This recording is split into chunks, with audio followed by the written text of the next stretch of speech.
Today we have a really wild story for you. It's about a government plan to fight crime that just backfired completely. But in doing so, it accidentally created an absolute dream for collectors.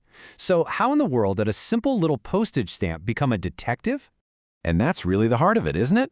Sounds kind of nuts. How can a tiny piece of paper with some sticky stuff on the back help you track down criminals?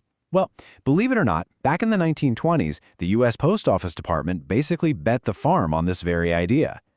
So to really get what was going on, you got to picture the Roaring '20s. But we're not talking about speakeasies and jazz clubs here. Out in Kansas and Nebraska, there was a really serious organized crime problem, and it was all centered on the postal system. See, the problem was pretty straightforward. Stolen postage stamps were as good as cash, but even better because they were totally untraceable.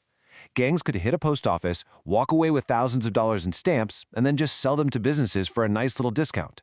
It was a super easy way to launder money, and the risk was practically zero.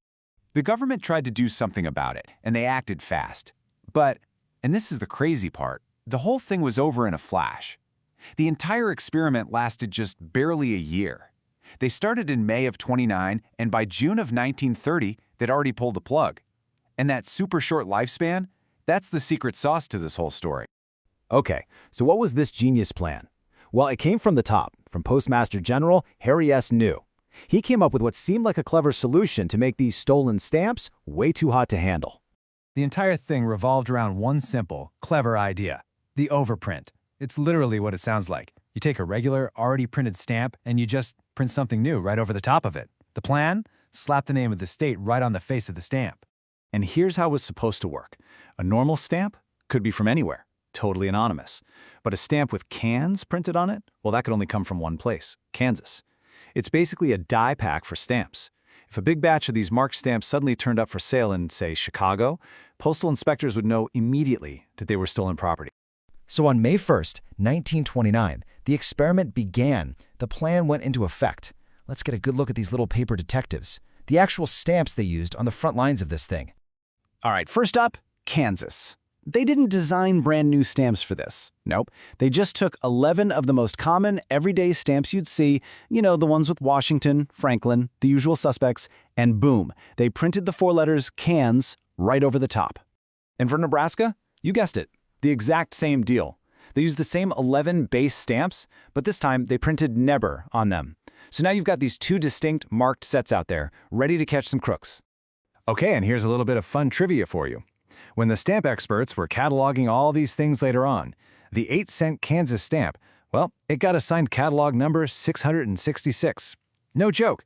So collectors call it the devil's number stamp, and it's always been this weirdly popular one that fetches a bit of a premium just for the novelty of it. So the plan sounds pretty solid on paper, right? They roll out the stamps, and then, bam, they hit a brick wall.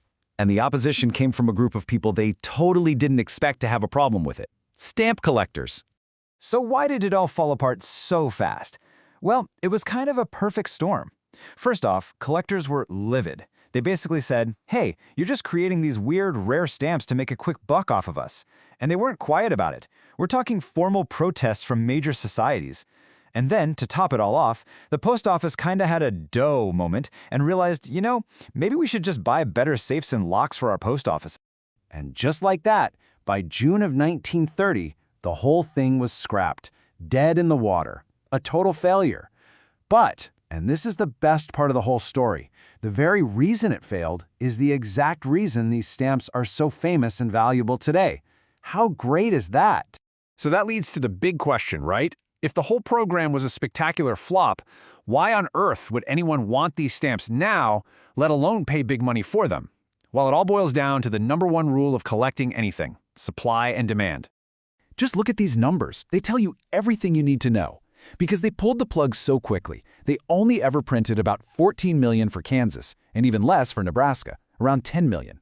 Now compare that to a normal stamp run, we are talking billions with a B. These overprints were a blip, a rounding error. It was like they accidentally created a collector's item. And that scarcity, of course, is what drives the price straight through the roof. It's simple math. Since they printed fewer Nebraska stamps, a really nice top-condition set of those is worth around $500 today. The Kansas set, which had a few million more printed, is worth less. See? Less supply, more money. Classic. Think about that for a second. 5 for a set of 11 stamps that, when they were new, were worth a grand total of 55 cents. That is the power of scarcity. A government failure became a collector's fortune, all because the project got canceled so fast. Now, if you're ever thinking of hunting these down, you gotta know that condition is everything. I mean everything. Collectors will pay huge premiums for stamps that are perfectly centered and have that original untouched gum on the back. And yeah, you'll definitely want a certificate to prove it's the real deal. But the holy grail for a lot of people, it's getting both complete sets, the legacy of this incredible failure. It's just such a cool story, and it really gets you thinking, you know? The Kansas-Nebraska stamps are the perfect reminder that sometimes the biggest failures can turn into the most valuable treasures. It makes you wonder, what short-lived product or forgotten program from our time is going to be the surprise collectible of the future? Kind of fun to think about.